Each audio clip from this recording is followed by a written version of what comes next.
All right, guys, welcome back to Beat the Game. This is Steve, and it's time for another strategy explain or archetype explain. And today we're going to talk about the final, or what I believe is the final aggression archetype right now that is available in the game, which is aggro control.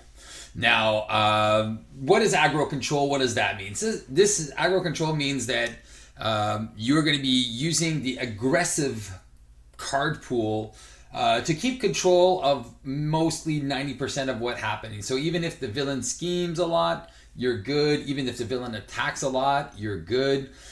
Even if there's lots of minions, you're good. So this is what aggro control is, all right? And it's going to be very, very focused on allies. It's going to be decks that are going to include like 8 or 9 allies, cards to pump up your allies, and then focusing on your hero guy. What he's going to be doing is just he's going to be, controlling threat and then doing other stuff while your allies are going to do stuff and then like take down the villain as they play.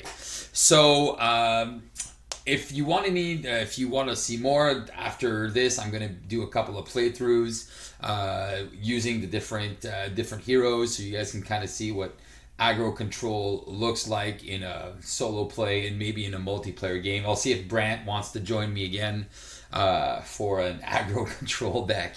Well, there you go. So that is my definition of an archetype is something that can be used by multiple characters in the game right now. So there is another one of our fellow YouTubers, Tony Tales. If you haven't seen his videos, go check him out. It's pretty interesting. It's a different point of view. He says there's 6 archetypes. Where me and him differ a little bit is I don't think minion summoning is an archetype. Boot camp is not an archetype. But it's just basically I think he's looking at play styles which work well with some allies, with some heroes, and calling it an archetype. All right, here we go. Now, so here we go. So what are the top cards for this aggression control build? All right, so what are the best cards? So the absolute best card for this is by far Into the Fray. Once this card was introduced, it was like magic. All right, Into the Fray, by far the best card in here. Controlling a minion and removing threat is so good, and having that in aggression, the possibility of doing that in aggression, is by far the best card in this whole archetype. The second best card I would say is Dropkick. Dropkick, it's a little bit trickier to pull it off, but if you can stun the villain, that kind of control on the villain's actions in a solo play game is immense.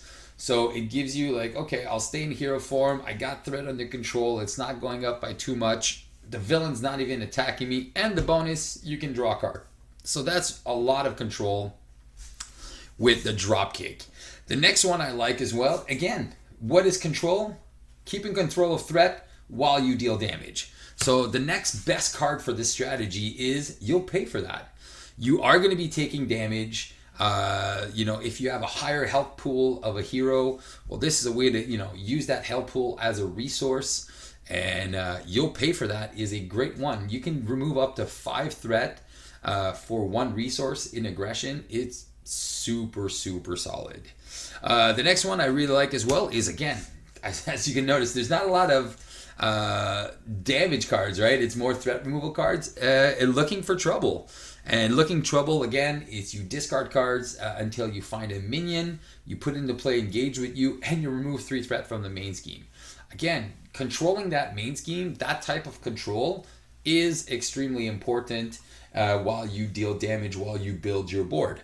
So again, into the fray, looking for trouble and all of that. Now, because you have all this type of control over the scenario, being able to flip down is going to be super solid. So this new card that we got in the Vision Pack, which is Assault Training, is going to let you recycle some of these really powerful effects and really just add that increase. Okay, so you'll do it, you'll go down, you'll shuffle one in, you'll go back, you'll shuffle one in, so you'll have it for the next 2 turns, and then you dismiss that, and then you can do it again. I definitely think that when you're playing aggression control, this is going to be a card that is going to be played a lot. So those are the top 5 cards for the strategies. I'm going to go into the heroes. For the heroes, it's not that hard. It's basically anybody can do this strategy because, again, the strategy is not that complicated. It's just about controlling threat while you build up your board and while your friends do damage. So let's look at the other cards that are super, super solid in aggression. All right. So in aggression, again, because we're going to be playing tons of allies, boot camp is going to be a definite no-brainer, and it's going to be very impactful because we're going to have so many allies in that we're going to be playing with the strategy. The next one is going to be the Energy Spear. Energy Spear is another great card for allies. Again, so putting this on a Guardian ally and having him attack for 4 with piercing is just too good to be true. So again, these 2 cards right there, these are I would definitely put 2 or 3 of these in the deck, even maybe if you want, or put 1 or 2, but that on let's say you put that on what's her face, Angela. She summons a minion. Okay, perfect. Now she's attacking for 4 with piercing 3 times. That's 12 damage. That's a guaranteed 12 damage. That's insane. It's super good value, regardless if you're using it on minions or on the boss. It's 12 damage in 3 turns. It's very, very good. Again, this strategy, we're not going for the long, the short, quick game. We're going for like, look, I'm having fun. I want to build my board. I want to have some fun here. So that is one archetype that I really, really enjoy. Now, the next thing we're going to talk about is allies, and there is a ton of allies. So obviously the best strategy here is to use our allies to the maximum. So putting those 0-cost allies like Angela and Wasp, super good. All the 2-cost allies that we have. Oh, wait, I did forget a card. Hey, get away here, allies. We'll talk about you in a second. I did forget about one. The Hall of Heroes. Yes. The Hall of Heroes, what we're going to talk about is you can actually use sometimes your basic attacks, and you can just kind of build up that little Hall of Heroes slowly, and then when you go down, you get to draw those extra 3 cards. It's very, very good. It's slow, but it's card draw that builds up. Because we're going to be flipping down without any problem, we're going to get bigger hand sizes. With bigger hand size, you can do more things. And again, with cards like Into the Fray and Looking for Trouble, I'm never going to really be scared that the threat is going to pop off. I only have to fear the advance. And then if the advance, I've seen it in the discard pile, then you know what? It's fair game. It's too easy. All right, so there you go. So Hall of Heroes, again, depending on if you want to play where your hero hits a little bit and he has a lot of events. I'm talking like characters like Wasp, like Hulk, Thor, or just even War Machine and stuff like that. Iron Man. Anybody who can deal a lot of damage on his own, his kit can do damage for free, then Hall of Heroes is definitely a no-brainer in those types of decks.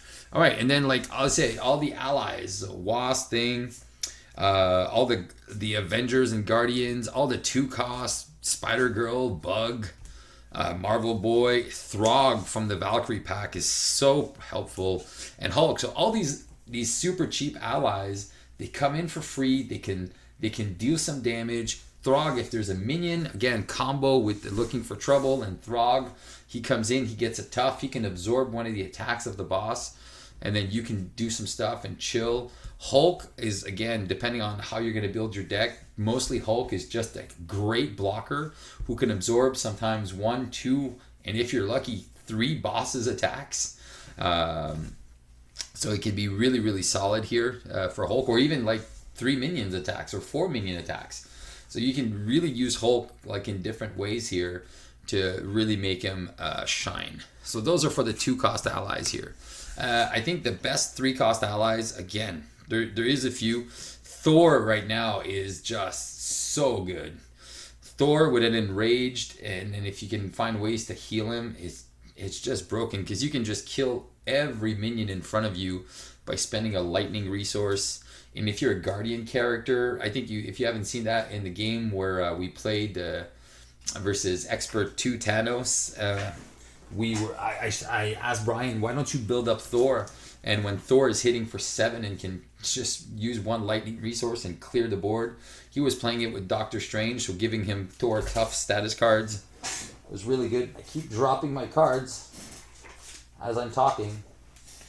All right, and again, another great one. If you're not going to be playing with the Hall of Heroes, definitely include Tigra, because Tigra with the boot camp takes care of 80% of the minions.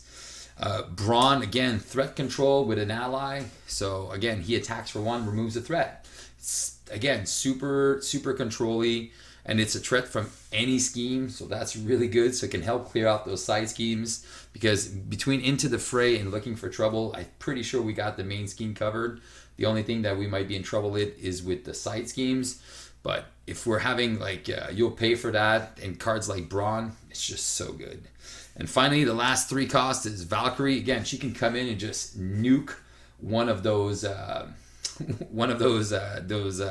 minions there. It's super good. And then finally, the only 4-cost ally that I would suggest for this strategy is Sentry. Now, Sentry is so good. Yeah, he does deal you an encounter card, so he can kind of hit you on tempo there, because he can create a little bit of a problem.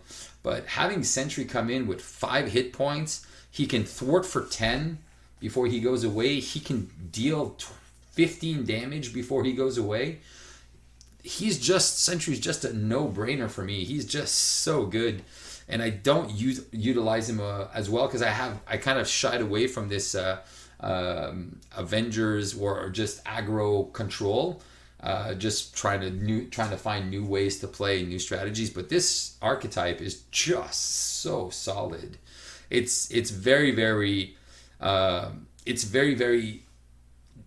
focused on having allies do all the work. And if you guys know this is basically aggression leadership. So you just run a few events, you run a ton of allies, and all upgrades that you can, anything that you can upgrade, you just put it on the table, and then you're just cycling allies left and right. Now, for this strategy, there's a lot of other cards but that are in the basic aspect that are just going to make this strategy work even better. So it's kind of weird that we're talking about the aggression strategy, and then I'm going to be talking about a ton of basic cards here that just amplify this strategy to the next level. So I'm just going to put these aggro cards on the side, and then let's just look at some of the basic cards that are just going to help you fulfill this strategy to its full potential. Okay, so we're looking at some of the basic cards that are going to be helping us in this strategy. Here's some of the best support cards. Again, we're going to be wanting to run multiple allies. So having an Avengers Tower and having a Nowhere, if you are a Guardian, what's cool about if you're a Guardian, you can actually run an Avengers Tower. And it says if each of your allies, so you can just be running ally Avengers, and then you can have 5 allies in play. That's super good. If you are a Guardian character, you're allowed to have 5 allies. All right. So, but the only thing is, Nowhere won't be able to do anything. You'll never draw a card off of it, but it's still fun to be able to have 5 aggression allies on the table at one point. And then again, in a multiplayer game, that could just be way too good. Unfortunately, if you are an Avenger, you can only actually have a maximum of 4 because you won't be able to play Nowhere. But still, it is still pretty cool. The next one that we're going to be talking about for support cards, we have the Quinn Carrier or Helicarrier and Avengers Mansion. Again, for this strategy, it just works because of you have the time to go down, you have the resources, you'll often have 6+1 hand size because you're going to alter ego. So putting on these cards really fast is going to help. The next 2 supports, again, are going to help with this. Team building exercise. If you are an Avenger, well, team building exercise pays for actually all of these cards. If you're a Guardian, it can actually help pay for the allies and everything. So team building exercise, if you're going to be playing control, is a definite must include. And then finally, crew quarters. So if you're looking for cards to add to, like if you don't just want to run 15 allies, you can definitely run an array of other cards there that are going to just help you keep control of the table. And crew quarters, since you are going to be going down, well, we are never really going to defend. We're going to be taking hits, and then we'll be flipping down. We'll use our recovery. We'll have the crew quarters. We can recover for a bit more, and then we're just super solid. Let's talk about a few upgrades again that are going to make sense right now. All right, some of the best upgrades that we can put on ourselves is obviously an endurance and a downtime, because again, we're going to flip down. Having the higher health pool is going to also help us stay alive longer. And then another card that's great for this strategy is Ready to Rumble, because we are going to be changing forms. We don't have to just include this with, Ant-Man or Vision or Spectrum. We can actually include this with everyone when we're playing the aggro strategy, because again, we'll be flipping down, getting more cards. We'll be back, recover. We've used this. We're ready and back in action and right away. And then again, depending what hero you're playing, Honorary Avenger or Honorary Guardian, just giving a one extra activation to, let's say, a Sentry it's just so good. So for one cost, you're giving an extra 2 thwart or an extra 3 attack. It's super solid. So these cards really make a lot of sense in that kind of control. All right, then let's look at some of the events that we want to take a look at including in our deck. I really like Assess the Situation, again, because if you have one of those heroes that have those weird hand sizes, Assess the Situation is a very good card for the strategy. There you go. Because if you have it in Alter Ego, you'll be able to get an extra hand size, so a hand size of 7 in Alter Ego. And then if you have one of those characters like Captain Marvel that can draw extra cards off of that just makes it even better. Another 0 cost is like Earth's Mightiest Hero. Obviously you have to be an Avenger, but if you can just use one of your allies to exhaust the ally or to ready yourself or just mix and match, this just makes this so good. My favorite combo with Earth's Mightiest Heroes is a few minions in front of me and Tigra that just comes in and punches the boat minions, takes them out, never takes consequence damage. Love it, love it. And then if there's no minions in play, well, you exhaust Tigra and then you ready yourself twice and deal damage, remove threat, whatever. So again, this is an excellent way to play that strategy. The next one is First Aid, because if I do get a Sentry on the table, I don't want him to go. Sentry, if I'm getting that one extra encounter card, I don't want to get another one. So I want Sentry to be there until I win the game. Sentry is always going to be there, and then I want to win the game with Sentry on the table, and then only taking that one encounter card and just keep using him. So that's 2 for 2 extra. It's a 1 cost for 2 extra activations on my ally. Man, again, no brainer. And then I really like this Cosmic Alliance card. Again, you can ready yourself. You can ready one of your Guardians. If one of your Guardian allies has the Energy Spear, man, you're just like, if you have the Energy Spear on Bug, so you ready yourself in Bug, you attack, heal Bug, Bug attacks. So again, super cool combo that you can do. Again, aggro control. So it's all about ways to control the table. And then I did forget the new card, Meditation, for this strategy is insane. Being able just to exhaust your again, since we're playing the slow game, Meditation is again a card in basics that's going to help our strategy. I can spend Meditation, exhaust my hero, and for 1 I can play an Avengers Mansion, or I can play a Helicarrier for 1. I'm like, it's such a good card here for this strategy. So definitely I forgot to include it. I was like looking at that and I'm like, oh shoot, that's one I missed. And again, these things are going to be adaptable, and there's going to be new cards coming in that are going to even help this go up even better. So Meditation, definitely a card to add to this strategy. Finally, some of the allies for the control aspect. Mockingbird, again, classic Mockingbird, comes in, stuns the villain. Man, you can't go wrong. After that, my favorite, Lockjaw. If you have one of those heroes that thwarts for one, well, there you go. Just bring in Lockjaw. Now, again, if you are going to be playing with a lot of Avenger strategy, you don't have to, but again, you don't have to build like 5 allies. Even if you only have 3 allies or 4 allies at sometimes, it's good. And Lockjaw is always going to be there in a pinch. You know, you have a hand. Oh man, I can't do anything with my hand. Lockjaw could always come back, thwart for 2, attack for 2, and just block for you. And then he can just rinse and repeat that. If you guys seen any of my Hulk videos, he is always there. And then obviously we got good old Saint Nick, who comes in, draws some cards, and then Heimdall, who lets you just like look at the top 3, look at the future. Man, that is the definition of control.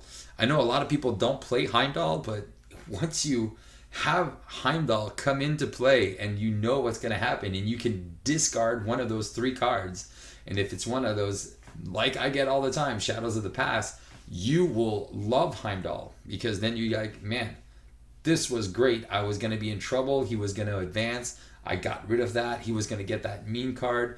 I wasn't ready for that. Thank God I played Heimdall, because then I got to avoid that. That's all part of control. And man, to pay for all these great things, man, the power of all of us, even though it's an aggression deck, having the power in all of us is going to really, really be good. So I feel like there's more gray cards in this strategy than the other strategies, because these cards really help get control, maintain control, and give you the advantage that you need by either having resources, extra cards, extra recovery, extra attack, extra readies. So this card pool is really, really well suited for this aggression control type of build. So guys, let me know what you think in the comments. Right, I'm just gonna press pause. All right, so I was gonna say, let me know in the comment, but it's very hard to say which heroes are the top 5 heroes. So 2, 4, 6, 8, 9. I'm just gonna put like 9 heroes out there that I know that this strategy is super bonkers with. Nebula, Ant-Man, Iron Man, Scarlet Witch, Captain Marvel, Doctor Strange, Captain America, Ms. Marvel, Black Panther, and I think even Vision. Like, I'm just going to include Vision just because I don't even know who else I can do this with, because they're all super, super good at control. And again, that's just saying, like, anybody. That's why I call it an archetype, because any hero, and again, this type of build, all of the heroes here are all good for this. Like, you don't need, they'll just play a little bit different depending on which one you get or you play with, but this strategy is going to work with every hero. Like the rush strategy is going to be more focused on, like, there's a good majority of heroes that can do it, but not all of them can do it well. Same thing for the attack matters strategy. It can really work with a lot of heroes, but there's still going to be some left behind. Now for this strategy, it's across the board. I don't care what hero you play. This strategy will work with any hero. So that's why I love this strategy. It's one of the most powerful strategies, or the most powerful archetype in the game is just control. And it's just, I think the only scenario where you're going to be at a disadvantage using this strategy is going to be against Infiltrate the Museum. That's the only one so far where I see the biggest problem. Everything else, man, you're just going to be laughing, and this should make your games way, way, way easier. So guys, I hope you guys enjoyed these videos. Please leave me comments about this strategy, what you think about it, and if you have any suggestions, or maybe I missed some cards in the aggression pool that really helped that aggro control strategy. Is, again, for me, what I was seeing, what I'm thinking is, like, aside from the allies, what do I want the aggression cards to do? And again, I think the best cards, maybe I could have added a melee that can deal with 2 minions, but again, it's not in It's not even in the top 10 cards I would actually include. I think for this this strategy here, this archetype, which I think is, again, the last archetype I wanted to talk about because it is the most powerful. This is where we're at. And again, to go back over Tony Tales, his other archetypes, again, go see his video if you want to see what he thinks of other archetypes. Again, I really like the minion summoning one, where you want to be using, like, minion summoning, but I think there's only two heroes that can do it, and there's only one card that gets a minion in the aggression pool, so that's why I don't think it's an archetype. The same for Overkill. Overkill, there's a few heroes that can do it, but I don't think it's really impactful except for Rocket. So that's why I don't really see it as a real viable archetype. So it's a playstyle for a few different heroes, and I forget what the other ones. I think he has something called Events, which I just called Rush Strategy, which is, again, pretty similar to what he's got. So again, so definitely take a look at that. Take a look at my channel. See what you compare. See what you think about the different strategies. Again, share, like, and subscribe. If you haven't done it yet, write comments. Tell me what you think about this strategy. Tell me how you see it, and if you believe that this is probably the best strategy in aggression. So guys, keep on playing Marvel Champions, and I hope this strategy will help you beat the game. Ciao, ciao.